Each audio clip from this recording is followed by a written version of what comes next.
Предыдущее видео с рецептом холодного кукси вам очень понравилось, набрало много просмотров, и многие из вас в комментариях просили меня записать еще один рецепт этой знаменитой корейской лапши, но только в горячем варианте. Ну а я напоминаю, что с вами Денис Ким, и я рад вас всех приветствовать на канале Foodcore. Итак, знаменитая кукси не является частью традиционной корейской кухни, а больше характерна для кухни Корё-Сарам, то есть корейцев, проживающих на территории бывшего СССР. В традиционной же корейской кухне есть так называемое куксу, и его очень много видов, и оно очень сильно отличается от привычного нам кукси.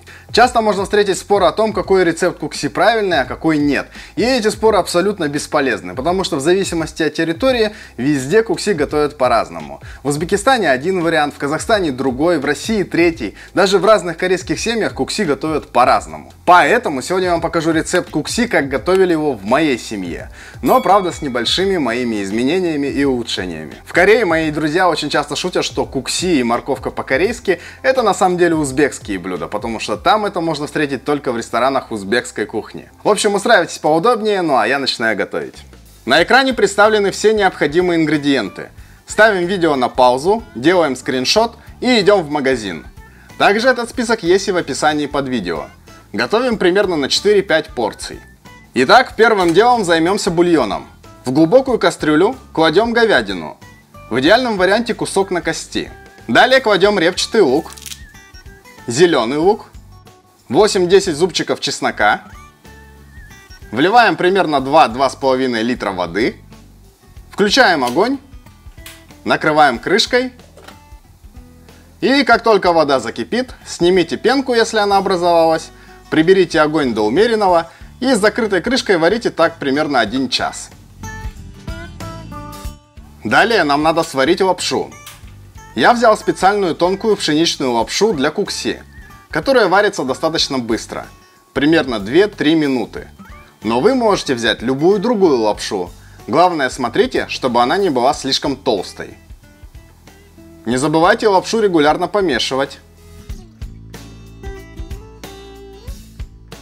Теперь нам надо слить горячую воду и далее промыть лапшу под холодной водой. Таким образом мы остановим процесс варки, лапша не разбухнет и не слипнется. Теперь подготовим остальные ингредиенты. Нарежем овощи и начнем с моркови. Ее можно просто натереть на крупной терке, а можно нарезать соломкой, воспользовавшись ножом. Следующий нарежем капусту. Разрезаем ее пополам, отрезаем кочерышку и далее просто шинкуем. По своему опыту скажу, капусту берите побольше, потому что она потом ужарится, ее станет меньше, но обычно именно капуста в кукси самый популярный топпинг. Теперь капусту переложите в глубокую миску.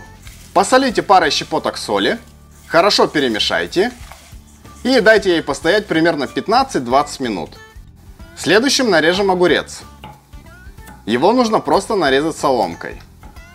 Далее его тоже переложите в глубокую миску, немного посолите и можете добавить щепотку черного молотого перца. Зеленый лук просто мелко шинкуем. Он пойдет у нас в готовое блюдо и в соус. Чеснок просто мелко измельчите. Можете сделать это с помощью ножа, но лучше воспользуйтесь чеснокодавкой. Яйца разбиваем в глубокую миску. Хорошенько взбиваем до однородной массы. Будем позже жарить из них яичные блины. Теперь давайте смешаем пасту, которую будем добавлять в готовое кукси. В глубокую тарелку кладем 3 столовые ложки красного молотого перца кочукару. Далее 3 столовые ложки соевого соуса, столовую ложку 6% рисового уксуса, столовую ложку кунжутного масла, половину столовой ложки сахара, немного чеснока. Хорошо перемешайте до однородной массы. Если хотите, то можете еще добавить немножко свежего измельченного зеленого лука. Паста готова. Теперь включаем плиту.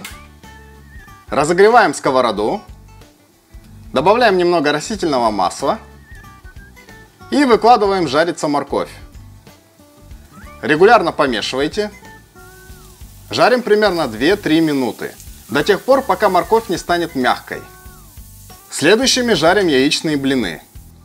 Смажьте сковороду маслом и добавляйте яичную смесь, чтобы она полностью покрывала дно сковороды. Как только края станут темнеть, можно переворачивать. Так жарим до тех пор, пока не кончится яичная смесь. Теперь нужно обжарить капусту. Она пока стояла, выделила воду, надо ее хорошенько отжать, слить жидкость и теперь бросить на сковороду. Регулярно помешивайте. Следите, чтобы капуста не подгорела. Держим ее на огне так примерно минут 5. Как только видите, что она начала темнеть, добавьте немного красного молотого перца кочукару. Можете добавить на свой вкус. Я положил примерно треть столовой ложки. Хорошо перемешайте. Обжарьте так еще секунд 30-40 и все, выключайте огонь. Тем временем прошел час. Наш бульон приготовился. Первым делом нужно достать мясо и дать ему остыть.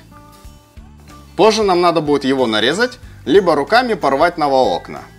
Также из бульона достаем лук, чеснок, зеленый лук. Их мы просто выкидываем.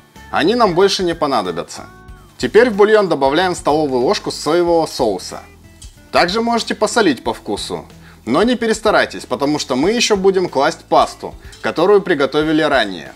Я добавил примерно треть столовой ложки соли. Теперь нам нужно нарезать яичные блины. Обычно их сворачивают в такую вот трубочку и после разрезают поперек. Тем временем наша отварная говядина немного остыла. Ее нужно теперь либо нарезать соломкой, либо разорвать на волокна. Я больше люблю нарезать. На мой взгляд, она так выглядит более красиво. Но можно и разорвать руками.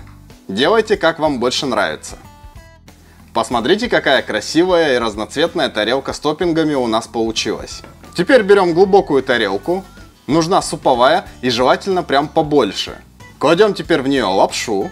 И потом сверху аккуратно по кругу выкладываем морковь, говядину, огурцы, капусту, нашинкованный омлет. В центр я кладу обычно зеленый лук. Но вы можете положить любую другую зелень, которая вам нравится. Смотрите, какая красивая тарелка получилась. Теперь заливаем все горячим бульоном. На стол подавайте как основное блюдо.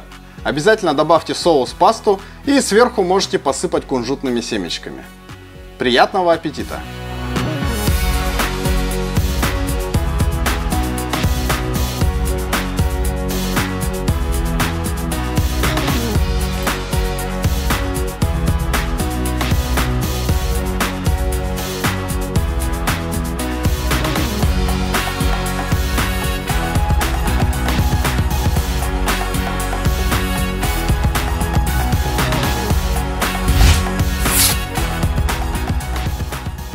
Друзья, не забывайте перед употреблением кукси хорошенько его перемешать. Так будет вкуснее. Также можно говядину заменить на курицу, сварить куриный бульон и получится не менее вкусно. Что касается добавок кукси, то я показал набор, который обычно я делаю. Но вы можете наполнять блюдо по-своему, так как вам больше нравится. Сюда отлично подойдут обжаренные кабачки, баклажаны, острый либо сладкий перец. Также можете сделать панчан из редьки и тоже его добавить. В общем, смело экспериментируйте. Друзья, надеюсь, рецепт вам понравился и вы поддержите его лайком. Также не забудьте подписаться на канал, если вы еще не подписаны. Ну и гляньте другие мои видео. Я уверен, вы найдете много чего интересного и вкусного на моем канале. Ну а с вами, как обычно, был Денис Ким. Спасибо вам большое за просмотр. Ну и всем пока.